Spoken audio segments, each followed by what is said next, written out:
well-regulated militia being necessary to the security of a free state, the right of the people to keep and bear arms shall not be infringed. Welcome to another edition of Bearing Arms, Cam and Company. My name is Cam Edwards. Glad you're with me on the program today. Hopefully you had a great weekend.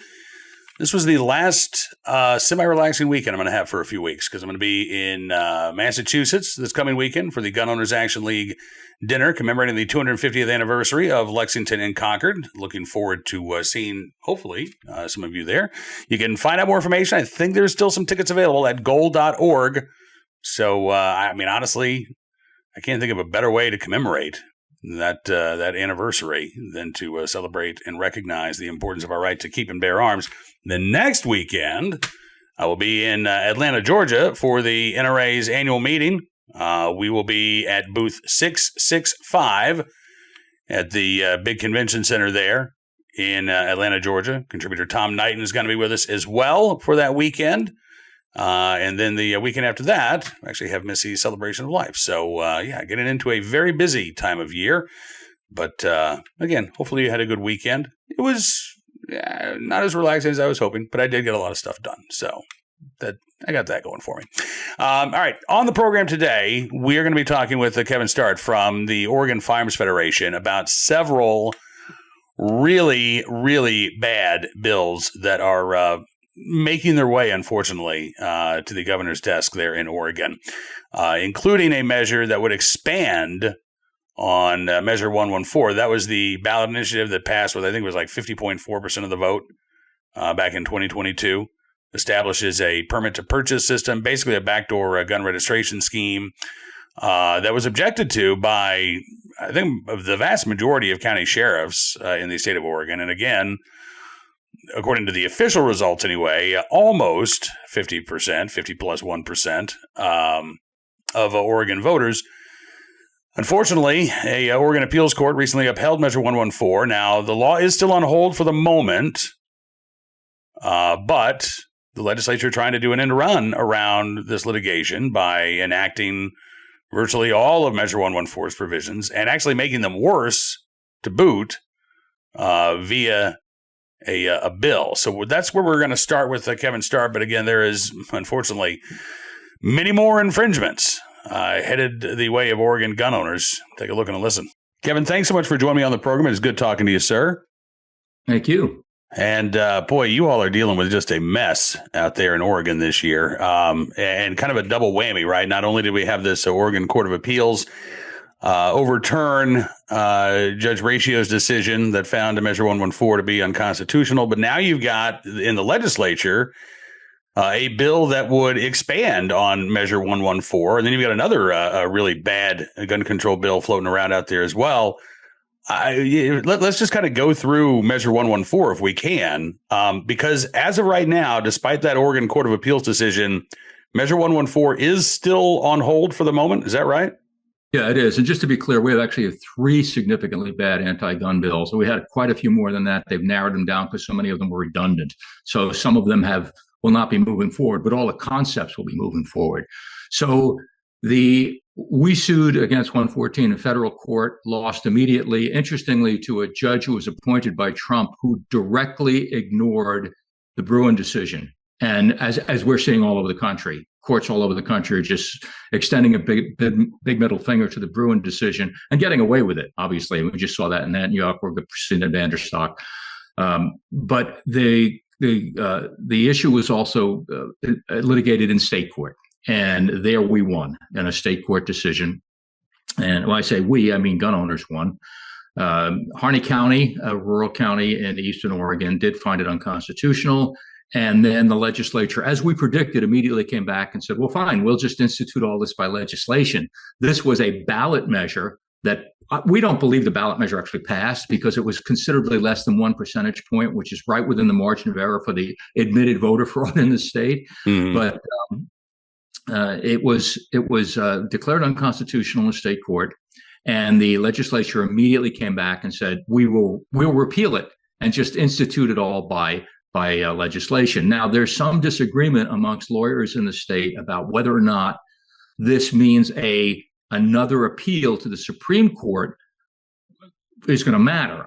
There is an appeal going to be filed this week to the Supreme Court, But if this bill passes, that basically implements all of the elements of 114 and repeals 114. I don't know if there's anything. I don't know if the case will be mooted or not. There is some disagreement about that. My guess is it will be mooted. And this was very strategic on the part of the left here, is that they knew that they could do this. And so, when you consider all of the organizations and all the money that's been spent, we're talking millions of dollars, plus millions and millions of taxpayer dollars to implement restrictions on our rights. And so it could well be that all of the judicial stuff will just end, and we'll have all of these restrictions via legislation.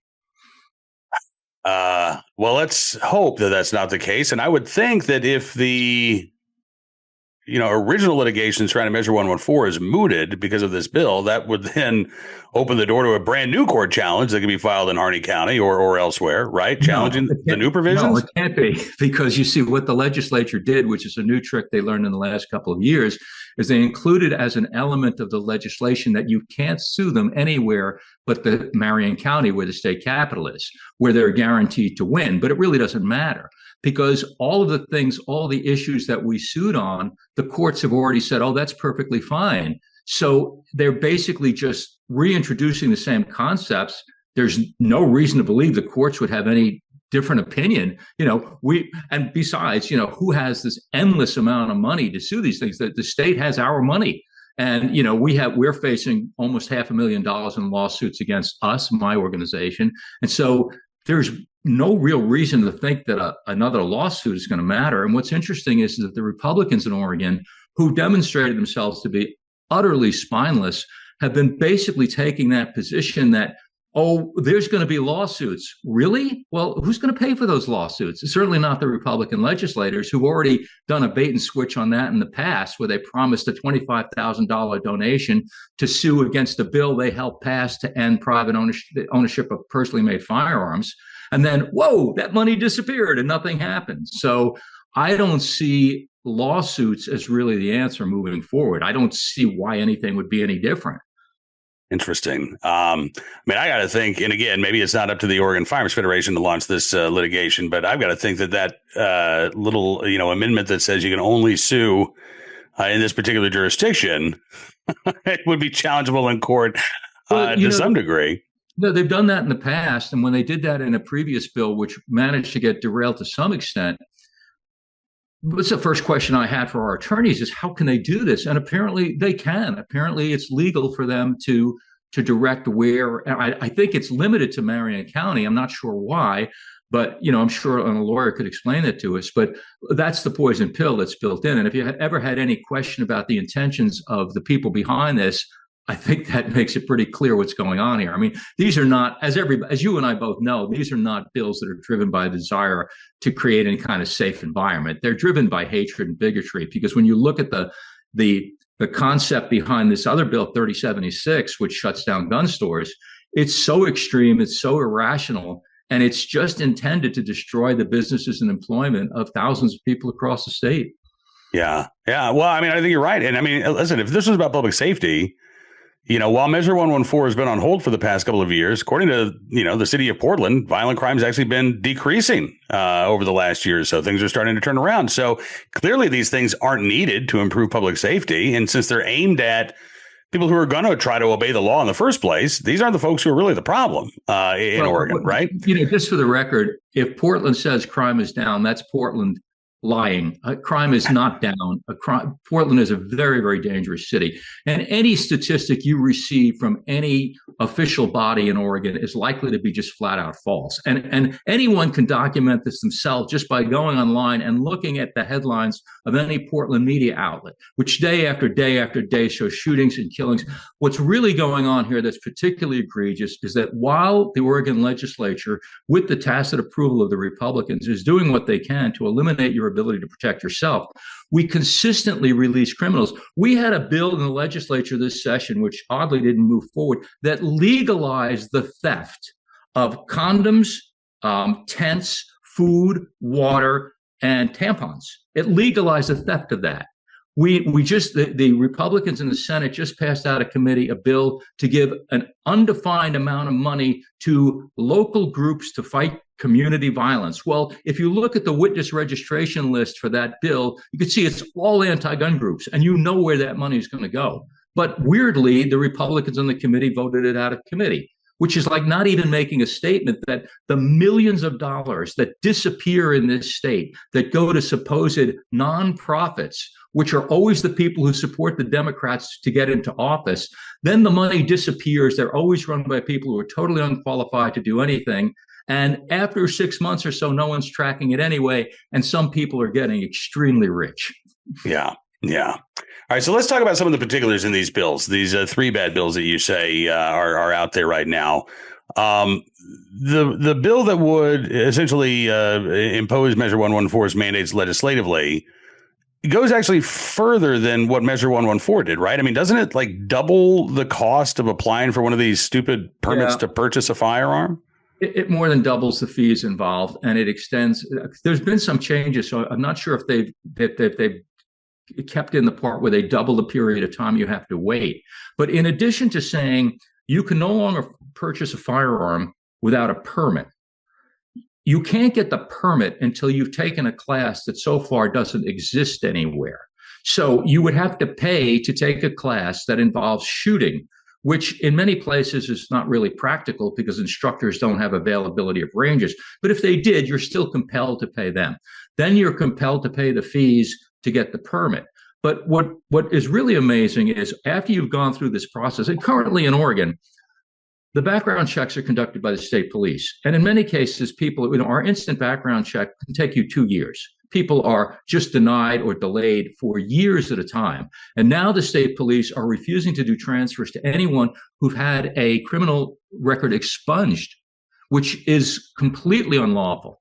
But now they've instituted this. They've also removed, of course, the safeguard that says after 3 days with no answer from the state police, legally you're entitled to have the firearm. You don't always get it because the dealers won't always do it, but the law allows that. That will be gone. But what's really amazing is after you've gone through this process where you've taken a class that so far doesn't exist, you've applied for a permit from a sheriff who may or may not have the means to give it to you. Once you get that permit, that doesn't allow you to buy a gun.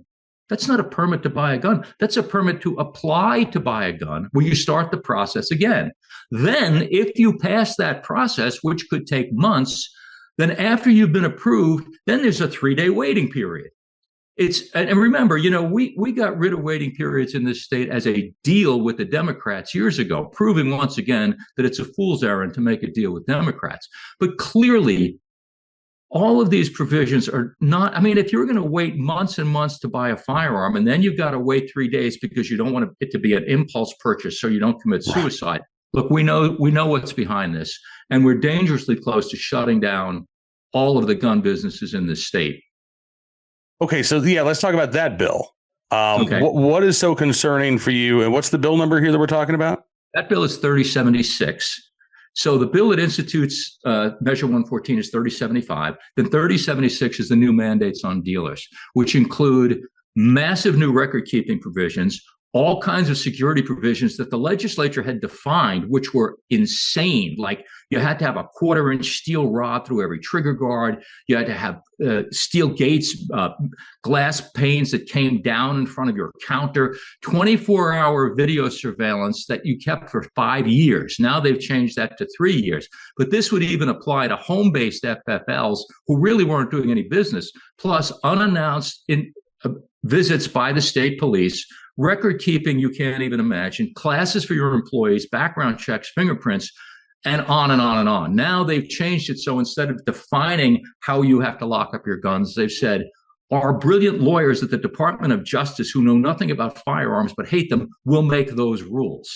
So there's that. And there's not enough time to describe all the new restrictions, but it's hard. And there are other things that are just so amazing that, I won't even get into, but it is very hard to imagine the average small gun dealer or even the average corporate gun dealer being able to comply with these things.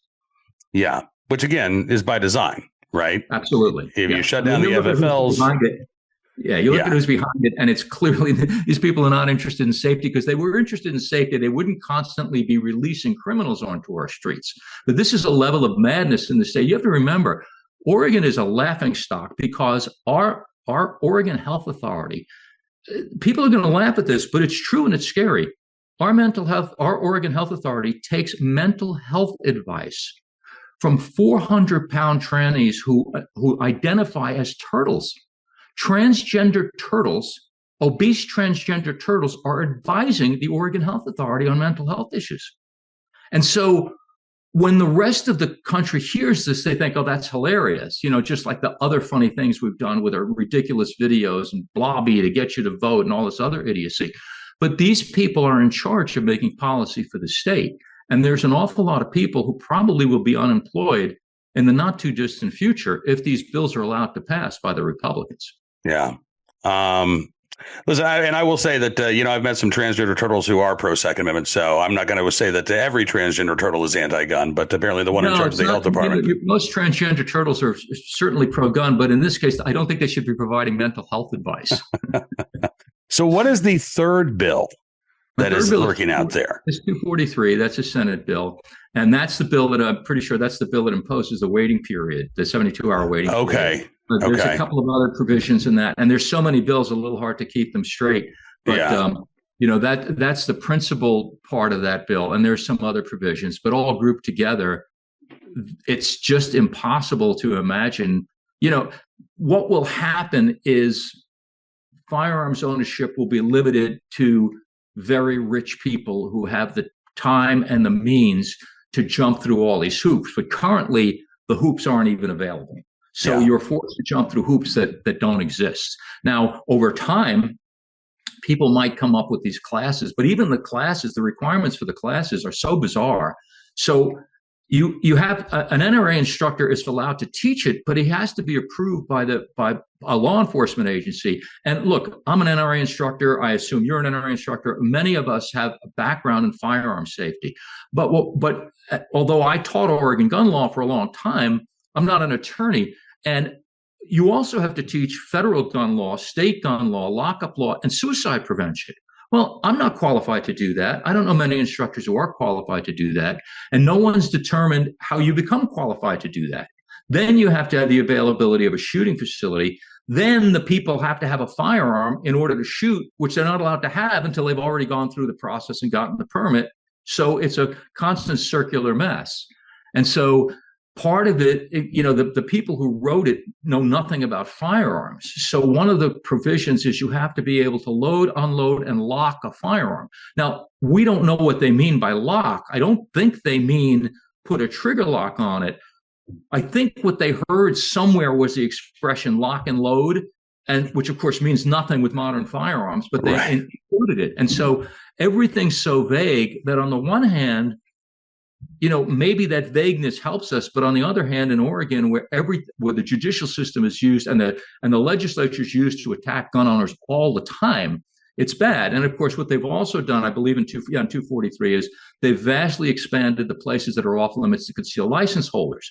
Now, concealed license holders in this state got licenses as a result of deals and compromises that were made, I believe, in 1989. And now, of course, the legislature is pulling the rug out from those people. The most law-abiding people in the state will suddenly become criminals if they wander near certain buildings. So the grounds adjacent to certain buildings, the city hall in my town is directly next door to a movie theater and directly across the street from a supermarket. Will those grounds be off limits? And when those questions are asked, the legislature basically says, that's your problem. What is your advice to gun owners in Oregon right now regarding these three bills here? There's one possible way to prevent this. There's only one. Obviously, it's not judicial. That's out the window. It's not reasoning with the Democrats because, I'm known for being extreme and hyperbolic, but these people are pathological. We had actually a Democrat who just came out in opposition to the gun bills, longtime gun hater. He's viciously anti-gun, came out in opposition to these gun bills, I think because he's afraid of his reelection. But this is a guy who introduced legislation to refuse any state money to any county in Eastern Oregon that did not sign a loyalty pledge to Salem, saying they would never try to secede, basically starving out the rural communities. So people who think that we can reason with the Democrats, I'm sorry, you cannot reason with these people. These people wanted to legalize prostitution, have legalized the ability to castrate your children without your knowledge. These people are not going to be reasoned with. The Republicans have the ability to stop all this. And all they have to do is stop participating in this circus and charade. They can control the agenda. The problem is they can do nothing else. They can't pass legislation. They can't stop legislation. They can't amend legislation. They are useless unless they walk out of that building. And they have the ability to do that. And they're claiming, well, if we walk out of the building, then we won't be allowed to run again. That can be part of the negotiation. The Democrats want to jack up everyone's taxes astronomically. They can't do it if the Republicans aren't on the floor. If the Republicans say, no, we're not and it's not just this, Cam. They're not just attacking gun owners. They're attacking farmers. They're attacking landlords. They're attacking business owners. They're attacking everybody. And even some Democrats are starting to get squeamish about this. And the Republicans, if they do not at some point say we will no longer participate, will ultimately be responsible for all the loss of rights in this state. Yeah, and by the way, what you're referring to is Democrats passed a law, this was like 2 years ago, I think, basically saying if Republicans refuse to show up, refuse to, have a quorum, stopping the legislative process, then, right, they're ineligible to run for re-election, right? They passed that. Not exactly. It wasn't the Democrats who did it. That was a ballot measure. And it's interesting that when that ballot measure was on the ballot, in Oregon, there were voters' guides, and you can place arguments in the voters' guide for or against the measure. Do you know how many arguments the Republicans placed in the voters' guide against that measure? 0. Not one argument against it. So it passed even in counties that had handily reelected legislators who walked out in the past. Yeah. So the people do not oppose Republicans walking out when they protect their rights. What happens is that they didn't understand the ballot measure, just like they didn't understand the ballot measure that legalized all drugs. But on top of that, it's not automatic. In order for you to be prohibited from running again, you have to have 10 unexcused absences. Well, the absences are excused by the House Speaker or the Senate President. And in the past, what they did more recently, when Tim Knopp was the Senate Republican leader, is there was a walkout. Certain senators reached the 10 unexcused limits, no longer were allowed to run again. And then after that, the Senate Republican leader provided the quorum and gave the Democrats everything they wanted. Even though he had complete control, he sold out everybody, lost his best people, and now gave them everything they wanted. So what the power the Republicans have is to say, look, we're walking out. If you don't excuse those absences, fine, we're not coming back, session's over. But they're more interested in their jobs and their offices than they are in your rights and your property. There you go. Kevin, listen, I don't envy you, my friend. I really appreciate everything that you're doing to stand up for our Second Amendment rights in Oregon. It is definitely an uphill battle. And when is sine die? When is the legislature adjourned this year? I believe it's in July. Sometime July. So there's plenty of time for them to do some damage then. There's plenty of time. There's absolutely plenty of time. And the thing is that while there are deadlines for a lot of these things for bills to move out of committee and stuff, basically all those deadlines can be ignored. But we certainly will see these 3 bills moving forward. Okay. Yeah. I mean, we've seen, in other states simply swapping out bills that didn't pass, by a crossover deadline. They'll just amend a bill that did. And all of a sudden they did that in Hawaii not long ago with an assault weapon ban. So, yeah, there are all kinds of parliamentary tricks that can be played. All right. If folks want more information about what you guys are doing there at the Oregon Firearms Federation to stand up for our right to keep and bear arms, how do they find you? OregonFirearms.org. You can sign up for our free email alerts. There's all alerts going back many, many years. If people want to see what we do, if they want to help us out, there's a page to contribute. There's a lot of history on that page. And of course, our contact information for anyone who has questions. All right, Kevin, thank you again for joining me on the program today. I look forward to doing this again very soon. And please keep us up to date on everything that's going on out there, will you? Will do. Thank you, Kim. All right. Thank you. And thanks to Kevin for joining me on the program. Looking forward to talking to him again here very soon. Tomorrow, by the way, on Cam and Company, we're going to be talking with Cody Wisniewski from Firearms Policy Coalition Action Foundation. Apologies for the rooster there in the background. I had the opportunity to catch up with Cody a couple of days ago, and I think that this will actually keep until tomorrow's program. So that'll be coming up on Tuesday's Bearing Arms Cam and Company. Also, one other note, no news on Snope today, no news on Ocean State Tactical versus Nerona from the Supreme Court. Apparently, they did not have a conference last Thursday, so there are no orders to release from last week's conference. But they are scheduled to meet this week. Snope and Ocean State Tactical will, I believe, be relisted once again for review. And maybe we'll get some word on whether or not SCOTUS will take a semi-auto ban case a week from today. All right, moving on to today's Armed Citizen story, our good deed of the day in our Recidivist report. We'll start with a story out of Massachusetts, where, again, I will be here in just a few days. You know, the Democrats in charge of the state legislature love blaming law-abiding gun owners for the actions of violent criminals and really don't seem to be doing a whole lot when it comes to those with lengthy criminal histories. Here's one recent example of this, headline from Lowell, Massachusetts. To say he's in a ton of trouble is an understatement of the century. Lowell bust uncovers firearms and drugs from somebody who is already well known to law enforcement. A 41-year-old Clifford Lawrence, who, according to his attorney, has been confined to a wheelchair since 2018, is accused of basically running a drug distribution ring that the Lowell police discovered through some controlled buys from informants. The bust took place about a week ago, April 7th, when the Northeastern Massachusetts Law Enforcement Council SWAT team, alongside the Lowell police, executed a search warrant of Lawrence's apartment. They discovered 3 guns, including 2 pistols and a rifle. During a dangerousness hearing in Lowell District Court last Thursday afternoon, the local prosecutor successfully argued for Clifford Lawrence to be held without bail, claiming that no conditions of release could ensure the safety of his family, individuals involved in his drug enterprise, and the community at large. The prosecutor went on to say that Lawrence has every reason to attempt to evade prosecution if he were to be released, citing the, quote, inevitable consequences of the case, which he described as a slam dunk, adding, to say he's in a ton of trouble is an understatement of the century, noting that he faces up to 15 years in prison due to his status as an armed career criminal. Now, his attorney says, listen, my client is a quadriplegic. He is not a threat to others. He's not a threat to himself. He's not really a flight risk either, because he, again, is confined to a wheelchair. Amy Codanone, I believe is how you pronounce her name. That's Lawrence's defense attorney. Also pointed out that Lawrence's past criminal history stretches out over a number of years.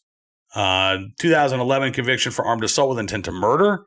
There's a 2006 case in West Roxbury, Massachusetts, where Lawrence was convicted of unlawful possession of a firearm. At that point, he apparently had told police that he had the gun for protection, which is the same reason he gave for owning firearms that were discovered during this spot raid recently. Lawrence's attorney notes that she argued that, quote, this is not an unabated pattern that the Commonwealth is suggesting to the court. And she also noted that simple gun possession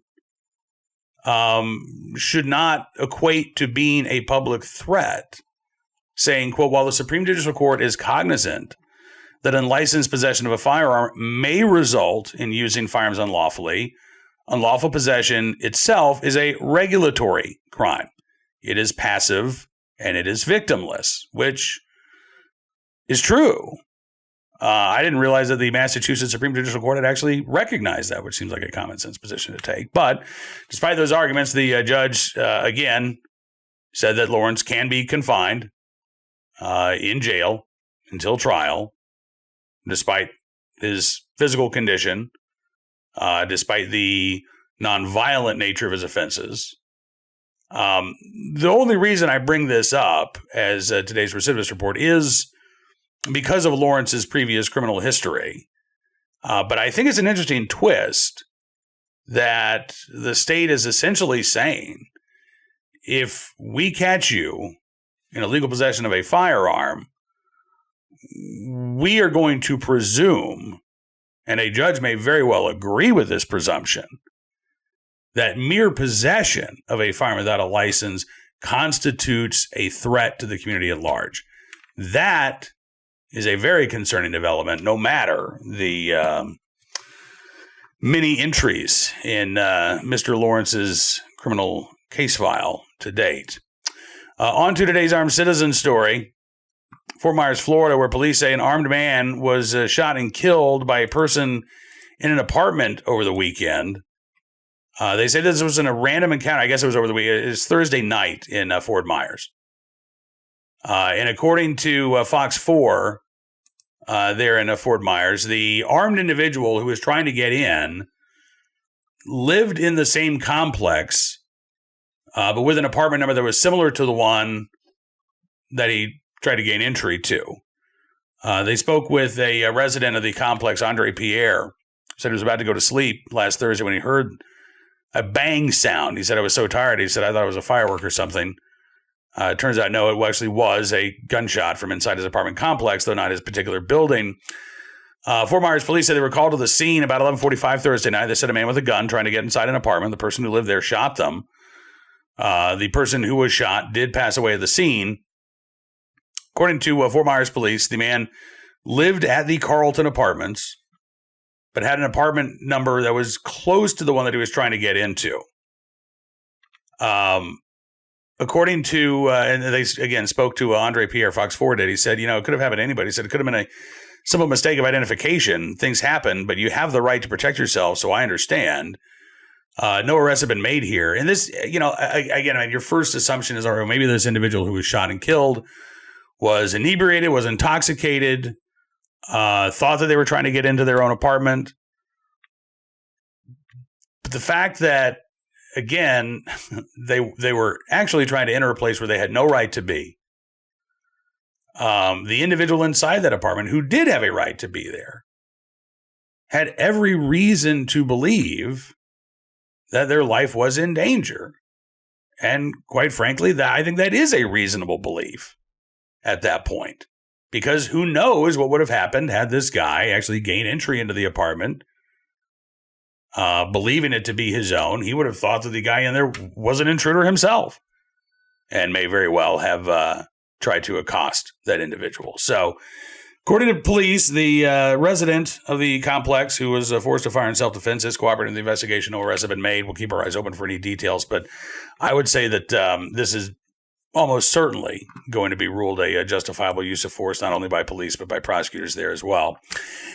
Finally today, our good deed of the day, in the right place, at the right time, willing and able to do the right thing. Some good Samaritans in Massachusetts who came to the aid of a driver after a rollover crash left the car in flames.